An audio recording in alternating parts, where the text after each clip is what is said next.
Ni wiki mbili sasa tangu Esther Nasimiu, mama wa watoto wawili, aanze kupokea matibabu katika hospitali ya AIC Kiwas International. Alipatikana amevunjika baadhi ya viungo kufuatia ajali aliyoipata barabarani jijini Nairobi na kukaa nyumbani bila matibabu yaliyofaa.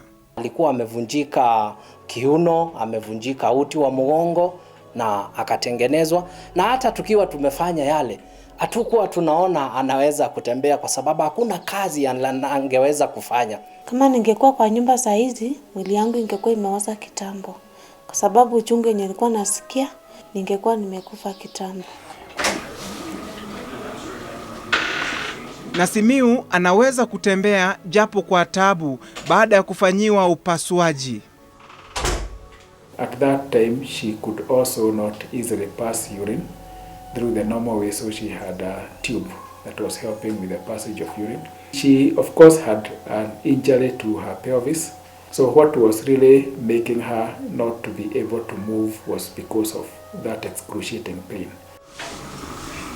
Kulingana na madaktari katika hospitali hii, Nasimiu bado anahitaji uangalizi zaidi na uchunguzi wa makini unaopaswa kufanywa na wataalamu.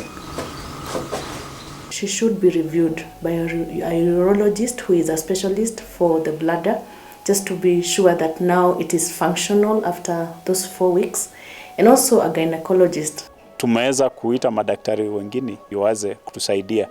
Hivyo ni kusema fedha imekuwa ni changamoto kubwa, sababu ataenda ile tunaita rehabilitation process ambayo itaenda kuchukua kama mwaka moja hivi.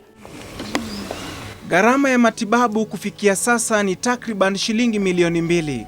Naomba Wakenya wanisaidie, madaktari waweze kunitibu wakiniangalia mwili yangu, kwa sababu mwili yangu ingali inahitaji matibabu, niweze kuangaliwa mpaka vile ndapona nirudi kwa kazi yangu, nisaidie watoto wangu, kwa sababu saizi watoto wangu hawaendi shule, wako nyumbani, na mimi ndio baba yao, mimi ndio mama yao. Hayo ya kijiri, NTSA haijatoa ripoti yake kuhusu uchunguzi wa ajali hiyo iliyohusisha gari la chama cha ushirika cha Embasava. Dereva wa gari hilo Douglas Oganga alikamatwa na kupelekwa mahakamani tarehe 30 mwezi uliopita katika mahakama ya Makadara na kuachiliwa kwa dhamana ya shilingi 20,000.